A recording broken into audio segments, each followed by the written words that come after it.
In the rigid dawn of the 20th century, England was a land of unspoken rules and hidden lives. A veneer of propriety covered a simmering fear of anything deemed deviant. This was particularly true for the quiet, desperate stirrings of same-sex affection. For young men like Tristan Sadler, this societal pressure was a suffocating shroud. It was a constant reminder that certain desires were not merely frowned upon. These desires were profoundly shameful. They were best buried deep within the heart. Tristan's childhood in Chiswick was a study in emotional distance and harsh discipline.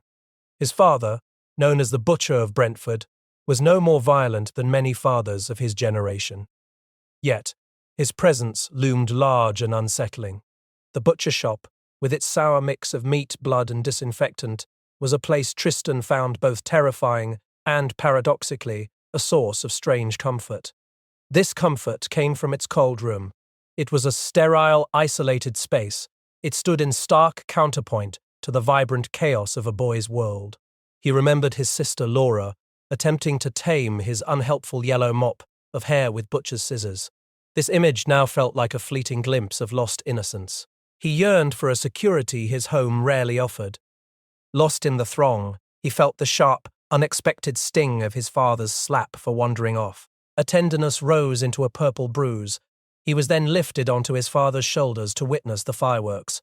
It was a moment of unsettling comfort amidst sternness. This pattern of mixed signals would define his early life. As his 16th birthday approached, a moment of confused affection with his friend, Peter Wallace, became the shattering fulcrum of Tristan's youth. It was an act that defied the unspoken rules. It was a transgression that carried immediate and brutal consequences.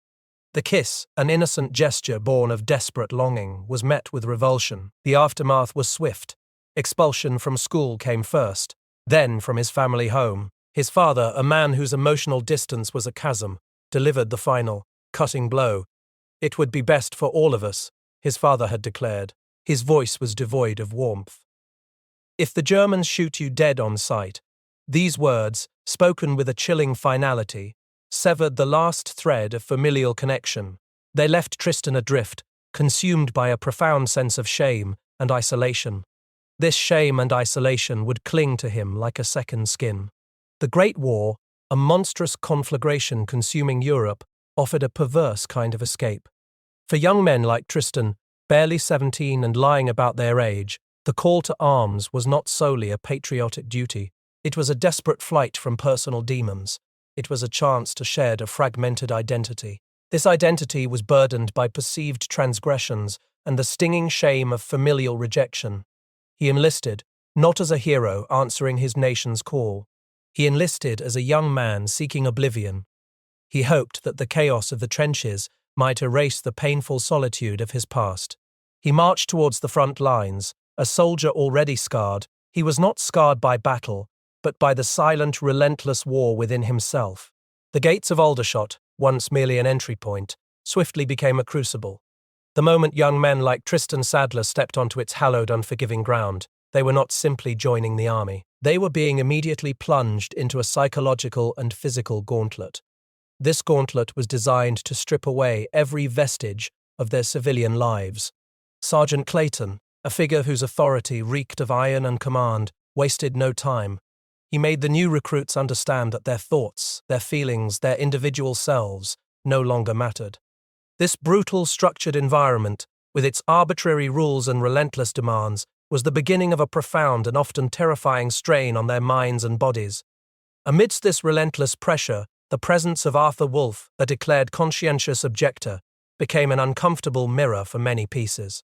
Wolfe's quiet defiance challenged the very notion of universal duty. It forced recruits to confront their own moral stances. The military's forceful attempts to elicit aggression and break any dissenting will were starkly illustrated.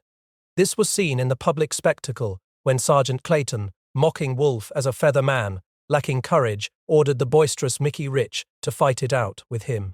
Even as blood streamed from Wolfe's nostrils, his unwavering refusal to retaliate, his steadfast moral stance against violence, created a visible ripple of unease. It forced introspection among the watching recruits. It was a chilling demonstration of the army's intent. Conformity, even if it meant violence, was paramount. Yet, even in this harsh, dehumanizing environment, a fragile human connection began to form. Tristan, adrift and carrying the heavy burden of his past, found an unexpected anchor in Will Bancroft. Born out of the shared indignity of early training and a mutual vulnerability to the system's crushing weight, their friendship offered Tristan a crucial sense of belonging. Will, with his bright blue eyes and round, dimpling cheeks, recognized something in Tristan's silence. In a moment of profound sincerity, he solidified their bond. "My name's Will," he'd said, cutting through the military formality. "I know every bugger here calls each other by their surname, but we're different, I think. Let's not let them break us, all right?" It was an invitation to resist. It was an invitation to hold on to a piece of themselves. For Tristan, it was a lifeline. The slow, grinding weeks of training, initially endured in their worn civilian clothes, were punctuated by a tangible shift.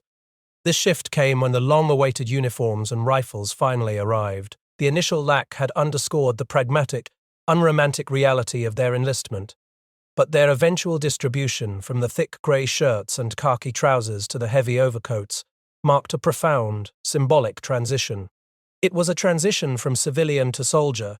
This kitting out, followed by the introduction to the short magazine Lee Enfield rifles, Smilers, and Sergeant Clayton's almost obscene reverence for the weapons, brought with it a chilling new reality. The initial excitement was quickly overshadowed by a palpable, tangible fear of impending deployment. Each new piece of equipment, each drill, each warning from Clayton, hammered home the grim truth. They were no longer boys in training.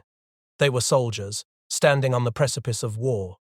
The initial stages of military life, far from simply forging resilience and camaraderie, laid bare deep-seated anxieties and moral conflicts. They challenged the prevailing myth of eager volunteers. They exposed the simplistic image of the tough sergeant for the complex, often cruel, reality. It was. Aldershot was not just a training ground. It was a forge where identity was melted down and reshaped. It often left scars that would last a lifetime. The journey to France 24 days after leaving England had been a blur of public cheers and internal dread. Tristan Sadler, already reeling from Will's painful rejection on the boat to Calais, felt the last threads of his personal identity unraveling with every mile. Will had insisted their intimacy doesn't count unless it's with a girl. Tristan was no longer Tristan. He was Private Sadler, a cog in a monstrous machine. His heart, he knew, remained by a stream in a clearing back home. It was a place of lost innocence. It was now an unreachable memory. The trenches of France offered no solace. They offered only a deeper descent into the abyss. 8 feet deep, less than 4 feet wide, they were a labyrinth of mud and despair. They were ironically named Glover's Alley or Pleasant Way. Life here was a constant, grinding battle against filth and the mundane horror of existence. Lice, those cohabiting partners, crawled over every inch of skin. They were an inescapable, itchy torment. The bully beef, a greasy, unappetizing sludge, was a stark reminder of the comforting boyhood teas. These teas were now distant and fantastical. The constant, brittle sound of sustained shelling, 30 or 40 miles to the southwest, was the omnipresent soundtrack to their misery. It was a dull, ceaseless thud that eroded the soul more effectively than any direct hit. In this landscape of slow, agonizing attrition, death became a brutal, everyday reality. The disappearance of Rich, Parks, and Denchley during an after-dark wiring party was not a tragedy to be mourned with ceremony. Their bodies were left to decompose in no man's land. It was a grim statistic. It was a chilling reminder of the indiscriminate nature of the front. The initial shock, the raw, gut-punching grief, had already been blunted by the sheer volume of loss. They were not men dying. They were numbers subtracted from a ledger. A fleeting, jarring connection to his past came through Rigby, the cheerful, conscientious objector on stretcher duty.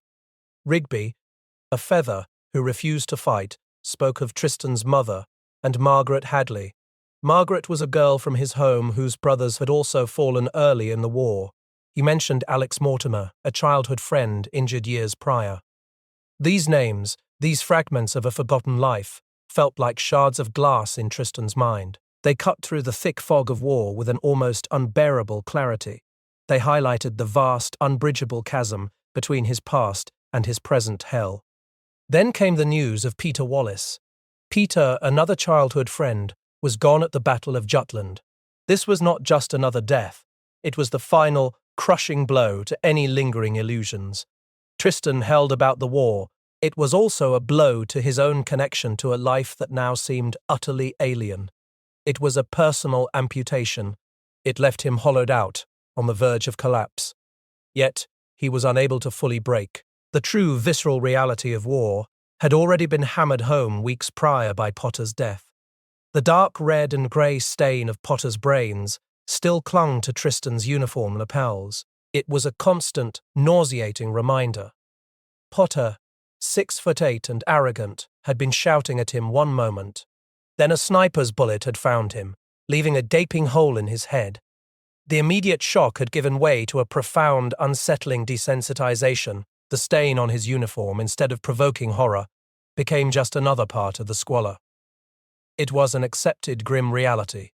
His emotional responses, once capable of shock and grief, were now muted and distant. It was as if observing a play in which he was merely an unwilling actor. He was learning with a chilling efficiency to detach. He was learning to exist without feeling. Yet, amidst this desolation, a fragile spark of humanity persisted. 3 weeks after a quiet conversation in the mess tent, where Will admitted to thinking about the filthy, sordid nature of homosexual desire, a second intimate encounter unfolded in secret. Will, pulling him away from the barracks, whispered, "Not here," in the hushed darkness, away from the prying eyes and the constant threat. Will had moved over him, touching every part. For those few minutes, Tristan had chosen to believe they were no longer at war. They were no longer soldiers. They were simply two men finding a desperate, forbidden connection. It was a defiant act against the dehumanizing machinery of conflict. It was a raw expression of desire that transcended the squalor and the violence. It challenged the rigid notions of masculinity imposed by the battlefield. It was a momentary, tender rebellion. It was a fleeting glimpse of connection in a world determined to obliterate it. The war had stripped Tristan of everything. His home, his innocence, his friends, and now his very self were gone. He was Private Sadler, a ghost in the trenches. He yearned only for the oblivion he believed would bring an end to the profound futility and despair that had become his constant companions. The muddy glass of his box periscope reflected not a future, but an obscured, endless present. Hope had long since been replaced by a desperate longing for release. The war's psychological toll had reached a breaking point. It was visible in the public collapse of men like Hobbs. His eyes bulged and giggling turned to frantic babbling before he was carted away to a field hospital. But for Private Will Bancroft, it was the cold-blooded execution of a young German boy, barely Tristan's age, that truly shattered his fragile moral compass. This brutal act, witnessed by Will and Tristan, was not just a moral dilemma. It was a profound loss of innocence that ripped through Will's soul. Despite Will's desperate pleas for humanity and his unwavering resolve to report the crime, the military's machinery of denial swiftly moved to cover it up. Milton and Attling, with Sergeant Clayton's implicit backing, spun a tale of self-defense. They easily dismissed Will's impassioned cries of "It was cold-blooded murder, you know it was. You saw it." Tristan, weary and emotionally numb, had refused to corroborate Will's truth. He rationalized that, "These things happen. I've seen worse. You've seen worse. What does one more matter?" His silence effectively sealed the boy's fate and Milton's freedom. It left Will utterly isolated in his moral outrage. This betrayal of justice, coupled with the unpunished murder of Wolfe, pushed Will to an absolutist stance. He surrendered his weapons. He declared his profound disbelief in the war's moral absolute. He challenged the army's tactics as contrary to the public good and God's laws. He no longer saw the war as a fight for right. He saw it as a descent into madness. It was led by a Sergeant Clayton he deemed half mad and consumed by a perverse love for the conflict. Will, once a bright-eyed recruit with dimpling cheeks, was now a man stripped bare. His convictions had hardened into an unyielding refusal to participate in what he saw as an immoral enterprise. He was detained, held in a relatively comfortable foxhole near headquarters. It was a temporary reprieve from the trenches. It was a permanent break from military obedience. Meanwhile, Tristan, weakened by a fever, found himself succumbing to the trench's brutal logic. The fever had left him feeling as though frost has entered my bones. He was haunted by his refusal to corroborate Will's story. Though doctors dismissed his ailments as all in my head, the psychological strain was undeniable. The immense pressure of constant threat and his own simmering guilt over abandoning Will erupted. It erupted in a violent free-for-all against a new recruit, Marshall. Marshall's crude remarks, linking Tristan to Will and implying a shared otherness, ignited a fireball of fury in Tristan. He launched into a physical brawl like a pair of pugnacious chimpanzees. It was a temporary, horrifying embrace of the very savagery he witnessed daily. It was a desperate outlet for his internal torment. Sergeant Clayton, in his escalating madness, confined Tristan. He ordered him to be held in solitary together with Will. The military, however, had no patience for moral rebellion. Will was swiftly subjected to a kangaroo court-martial. It was a farce orchestrated by a deranged Sergeant Clayton. Condemned for cowardice, for refusing to fight during an evening attack, Will was sentenced to be shot at dawn. In the damp, crumbling confines of their shared cell, where a faint light filtered through a crack near the ceiling, the final brutal confrontation between Will and Tristan unfolded. It was not a desperate plea for understanding. It was a cruel, definitive severing of their bond. Will, his face bruised and eyes dark with exhaustion, accepted his fate. "Sometimes you do repulse me," he spat. His words cut deeper than the physical blows he inflicted. "My God, when I think of what we've done together, it makes me sick." He denied their friendship. He claimed he had only tolerated Tristan out of pity. He concluded with chilling finality, "I despise you, Tristan." Tristan, reeling from the assault and the utter obliteration of their connection, was left consumed by a fireball of fury and hatred. At 6 o'clock the next morning, as the sun rose, painting the horizon with deceptive promise, Will was led to his execution. A black mask covered his eyes. A red cloth was pinned above his heart. A desperate, vengeful impulse seized Tristan. In an act born of a twisted catharsis and retribution, he volunteered as the sixth executioner. He picked up a rifle. As two of the 6 men visibly shook, Tristan, driven by a profound, self-destructive need, transformed himself. He went from victim of circumstance to perpetrator. Will, in his final moments, saw Tristan among the executioners. His face collapsed in shock before he uttered Tristan's name. Tristan pressed the trigger. He sealed Will's fate and irrevocably damned his own soul to a lifetime of haunting guilt. The war, in its final cruel act, had not only claimed Will's life, it had utterly redefined Tristan's. It left an indelible stain on his conscience. It was a stark, horrifying illustration of the irreversible damage war inflicted on the minds and relationships of men. It challenged any myth of rational military discipline or the very concept of honor in the face of such overwhelming, dehumanizing brutality. The train to Norwich, running more than an hour and a half behind schedule, carried Tristan Sadler deeper into a landscape that felt both familiar and profoundly alien. His 21st birthday had slipped by unnoticed. It was a silent marker in a life now defined by what lay behind him. In the stuffy railway carriage, he endured the unsettling presence of an elderly novelist. Her blood-red lipstick and sharp scent of lavender and face cream felt jarringly out of place. This was especially true when she spoke of past murders she regretted. She mistook him for a scandalous former assistant of his employer. Across from him, a young couple, Margie and Bill, conversed with the awkwardness of strangers shipwrecked together for years. Bill's wartime engine fixing was a stark reminder of the conflict that had shaped them all. Stepping onto the busy Norwich platform, Tristan felt a profound, almost physical isolation. He fumbled for cigarettes he'd misplaced. The quiet panic was a familiar companion. His boarding house, a modest affair, offered little solace. Mrs. Appert offered little solace. Cantwell, thin and pale, greeted him with agitated apologies. She explained that his assigned room, number 4, was indisposed due to an unpleasantness. Her 17-year-old son, David, acne-scarred and attempting maturity with an uncertain wisp of a moustache, led Tristan to the drawing room. His ill-fitting adult clothes were a testament to his premature attempts at authority. David, frustrated with his mother's timidity, laid bare the scandal, Edward Charters, a respectable chap from the bank, had been found with not a young lady. It was a boy. The police had been involved. The room now awaited disinfection. It was a task the boarding house girl, Mary, had kicked up a stink about. David's cynical observation. "The world's a funny place, sir, isn't it? You never know what kind of deviance you're dealing with," hung in the air. Yet, to David's surprise, Tristan accepted the room without hesitation. It was a decision that spoke volumes about his own buried past. It was a perverse comfort in confronting societal judgment. Alone in the bleak room, adorned with a lackluster print of drooping hyacinths and crocuses, Tristan found his fragile equilibrium shattered. His right hand, a constant tremor since the war, now repulsed him as he tried to find comfort in a second-hand copy of Jack London's White Fang. The book's inscription, "Jack to Richard," hinted at a camaraderie he no longer knew.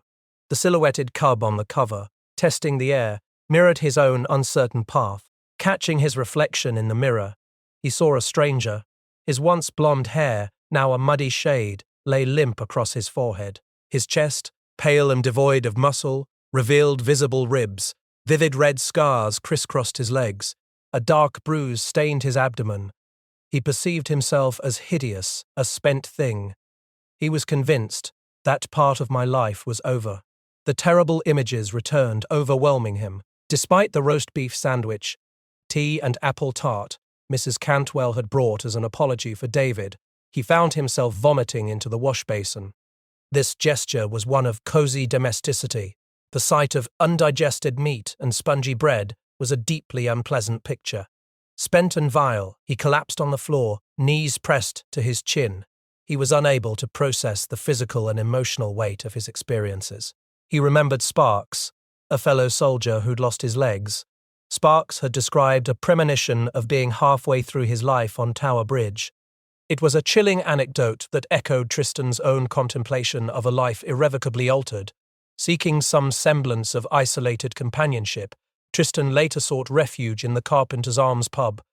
It was a place usually conducive to his solitary writing habits. Among the half-filled with working men, he ordered a pint of dark brown ale from the hearty-looking proprietor, but a sensation of dread soared through his veins when he saw the plaque above the bar. It read, "Proprietor J.T.T. Clayton, Lyciend, to sell beers and spirits." The name, a chilling echo of his brutal sergeant, brought the war roaring back. He tentatively asked, "That's right, sir. Have we met before?" Clayton's casual reply was a fresh wound. It was a reminder of the unhealed scars he carried. Earlier, in another pub, a perceptive 45-year-old man named William Miller, whose wife rolled his cigarettes each morning, had quickly discerned Tristan's Chiswick High Street accent. After a crushing glass startled Tristan, betraying his internal anxieties, Miller, who had lost 2 sons in the war, looked at him with unnerving accuracy. He declared Tristan was consumed by guilt and self-hatred. It was a pivotal, unsparing confrontation with his internal demons. Later, Mrs. Cantwell had opened up about her son David's intense anger at having missed the war. She spoke of his repeated attempts to enlist. She revealed that David's father, whom he adored, had not died in a threshing machine accident. He had died much earlier in the war, when David was only 13. Mrs. Era Cantwell, caught in a mother's impossible dilemma, admitted to praying for the war's end. Yet a small, contradictory part of her had hoped David would get to go. The weight of his purpose in Norwich, to return Will Bancroft's letters to his sister Marion, pressed heavily upon him. The recent, disorienting encounter with Reverend Bancroft in Norwich Cathedral had triggered a complete breakdown in his composure. It forced him to confront a deeply buried trauma. He knew of Marion's initial romanticized view of the war. This view was now shattered by Will's letters and Tristan's implicit accounts. He knew of the revelation that Will had reported him dead. This fundamentally altered his perception of their shared past. The town's shunning of the Bancrofts, fueled by Will's execution for cowardice, and Leonard Legg's abandonment of Marion under societal pressure were all part of the fractured world he had returned to. These were facts he carried. They were not stories to be retold. They were burdens that defined his every step. Yet, in Marion's presence, he had found himself admitting a nascent desire to write. It was a potential path towards self-expression and a new future. It was a way to process the inexpressible trauma that clung to him like a second skin. The war had ended, but for Tristan Sadler and countless others, the fighting continued within. It was a relentless battle against fragmented identities, societal prejudices, and the profound isolating silence of psychological scars that refused to heal. The myth of an easy homecoming, if it ever existed, was a cruel deception. For 63 years, Tristan Sadler had walked among the living. He was a ghost haunted by the spectre of a murder committed in his youth. The unrequited love for Will, the perceived betrayal, and the pull of the trigger had cast an unyielding shadow. It compelled him to live each day under the crushing weight of shame and guilt. He had built a life of acclaimed authorship. He published international bestsellers, translated into over 40 languages. He was a towering public persona that stood in stark, ironic contrast to the dark secret he guarded. It was the true self he had meticulously hidden away. His reclusive existence, his inability to forge meaningful relationships, were direct consequences of that defining moment. It was a self-imposed exile from genuine connection.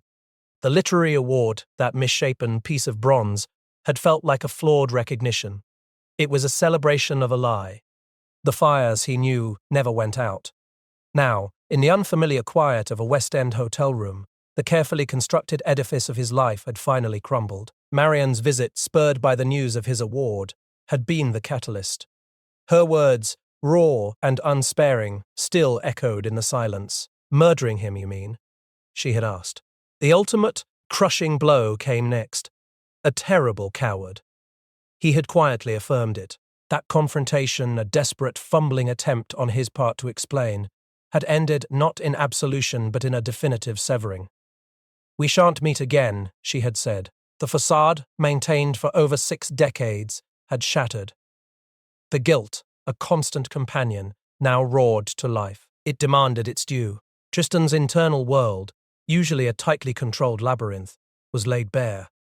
He reflected on the profound struggle. It was the lifelong torment of living with such a secret.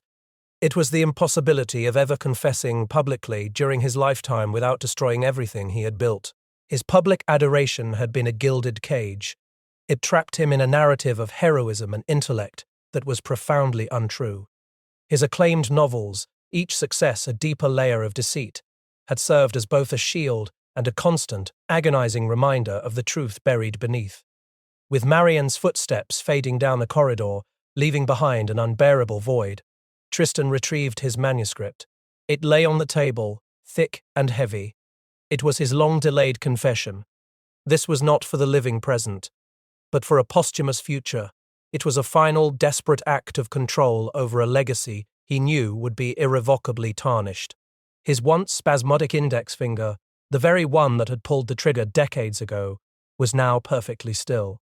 A chilling calmness settled over him. This was the end of his internal turmoil. It was a self-inflicted punishment for a lifetime of silence and deception. Soon he would be found in this hotel bedroom. The final chapter of his life would be closed, not by illness or age, but by his own hand. The next day, his obituary would run. It would be a public announcement of his passing. It would be followed swiftly by the revelation of his confession. The world that had praised him would learn the truth. Their admired author, Tristan Sadler, was a murderer and a coward. He anticipated the shock, the outrage, the inevitable re-evaluation of his entire body of work. This re-evaluation would come through the lens of this brutal truth. Yet in his final, fading moments, a strange sense of peace, or perhaps grim satisfaction, settled over him. He would finally be known, not as the hero, not as the acclaimed writer, but as the greatest feather man of all. His physical body, a vessel of hidden torment, would find its final rest in the cold morgue in the heart of London, but his story, stripped bare of its heroic myth, would at last be truly told. It was his ultimate attempt to control his narrative and legacy, even in death.